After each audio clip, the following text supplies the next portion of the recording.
एक छोटे से गांव में एक आदमी रहता था। उसके घर के पास में एक पहाड़ था जहां पर वह रोज सुबह जाता, वहां पर थोड़ी देर उस पहाड़ पर बैठता, फिर वापस आ जाता। तो रोज की तरह वह सुबह सुबह जा रहा था। पीछे से उसका छोटा सा बेटा आया। उसने आकर के उसका हाथ पकड़ लिया और कहा कि आज मैं भी आपके साथ चलूंगा। उसने पहले तो उसको थोड़ा सा समझाया और मना किया, कहा कि जो रास्ता है वो बहुत ही छोटा है और चढ़ाई बहुत ज्यादा है, तो तू मेरे साथ नहीं चल पाओगे। लेकिन फिर जब उस बेटे ने जिद करी तो पिता मान गया। वो दोनों पहाड़ पर चढ़ने लगे। पिता ने बेटे का हाथ कस करके पकड़ा हुआ था। लेफ्ट साइड में पहाड़ थी और राइट साइड में खाई थी और रास्ता बहुत ही छोटा था। लेकिन फिर जब उस बेटे ने जिद करी तो पिता मान गया। वो दोनों पहाड़ पर चढ़ने लगे। पिता ने बेटे का हाथ कस करके पकड़ा हुआ था। लेफ्ट साइड में पहाड़ थी और राइट साइड में खाई थी और रास्ता बहुत ही छोटा था। वो पहाड़ की चोटी तक पहुंचने ही वाले थे, तभी रास्ते में एक बड़ा सा पत्थर आया। क्योंकि पिता उस रास्ते से रोज आता था तो उसको पता था कि वहाँ पर पत्थर है, तो वह साइड से निकल गया। लेकिन जो बेटा था उसका ध्यान कहीं और था, तो उसका घुटना जा करके उस बड़े से पत्थर से टकरा गया। उस बच्चे के मुंह से एक चीज निकली और जैसे ही वह चीखा उसकी आवाज उन पहाड़ों में गूंजने लगी। इससे पहले उस बच्चे ने कभी भी अपनी आवाज की गूंज नहीं सुनी थी, तो उसे समझ नहीं आ रहा था कि ये क्या हो रहा है। वह अंदर से थोड़ा सा घबरा गया और उसे लगा कि शायद कहीं कोई है जो छुपकर उसे देख रहा है और उसका मजाक उड़ा रहा है। फिर उस बच्चे ने बोला, कौन हो तुम? तो जब उस बच्चे ने उस गूंज को सुना तो उसे गुस्सा आ गया। उसे लगा कि कौन है ये जो मेरा मजाक उड़ाए चला जा रहा है।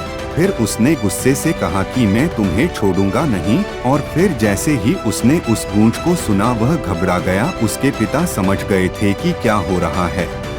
फिर उस बच्चे ने बोला, कौन हो तुम? तो जब उस बच्चे ने उस गूंज को सुना तो उसे गुस्सा आ गया। उसे लगा कि कौन है ये जो मेरा मजाक उड़ाए चला जा रहा है। फिर उसने गुस्से से कहा कि मैं तुम्हें छोड़ूंगा नहीं। और फिर जैसे ही उसने उस गूंज को सुना वह घबरा गया। उसके पिता समझ गए थे कि क्या हो रहा है।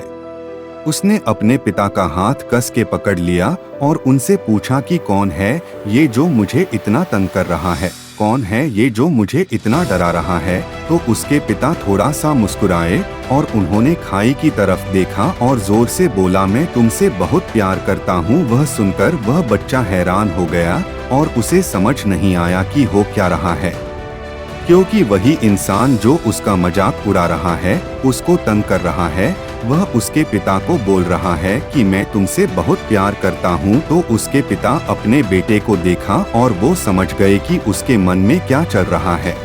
और फिर दोबारा उन्होंने बोला, तुम बहुत अच्छे हो। और ये सुनकर उनका बेटा थोड़ा सा मुस्कुराया और पूछा अपने पिता से कि ये क्या हो रहा है। फिर उसके पिता ने अपने बेटे को समझाया, ये जो आवाज तुम सुन रहे हो ना, ये किसी और की नहीं है, ये तुम्हारी ही आवाज है जो कि पहाड़ों में गूंज रही है और तुम्हें अपनी ही आवाज सुनाई दे रही है। जैसे तुम बोलते हो ठीक वैसा ही तुम्हें सुनाई देता है। अगर तुम गुस्से से कुछ कहोगे तो पलट करके जो आवाज आएगी उसमें भी गुस्सा होगा, लेकिन अगर तुम कुछ अच्छा कहोगे तो वो आवाज भी अच्छी होगी। बिल्कुल इसी तरह से हमारी जिंदगी में भी होता है। जैसा तुम अपने मन में इस जिंदगी के बारे में सोचते हो, ये जिंदगी तुम्हारे लिए बिल्कुल वैसी ही हो जाती है। अगर तुम मन ही मन अपने आप से ये बोलते रहोगे कि मेरी जिंदगी तो बहुत बुरी है, तो तुम्हारी जिंदगी सच में बुरी हो जाएगी। और अगर तुम अपनी जिंदगी से प्यार करोगे तो तुम्हारी जिंदगी भी तुमसे प्यार करेगी। ये बात उस बच्चे के दिमाग में घर कर गई और फिर वे दोनों उस पहाड़ की चोटी पर गए। लेकिन बच्चे के दिमाग में यही बात घूम रहा था और फिर वह बच्चा खिलखिलाकर हंसा और उसने अपने दोनों हाथ खोले और अपनी पूरी ताकत से बोला, मैं तुमसे बहुत प्यार करता हूँ।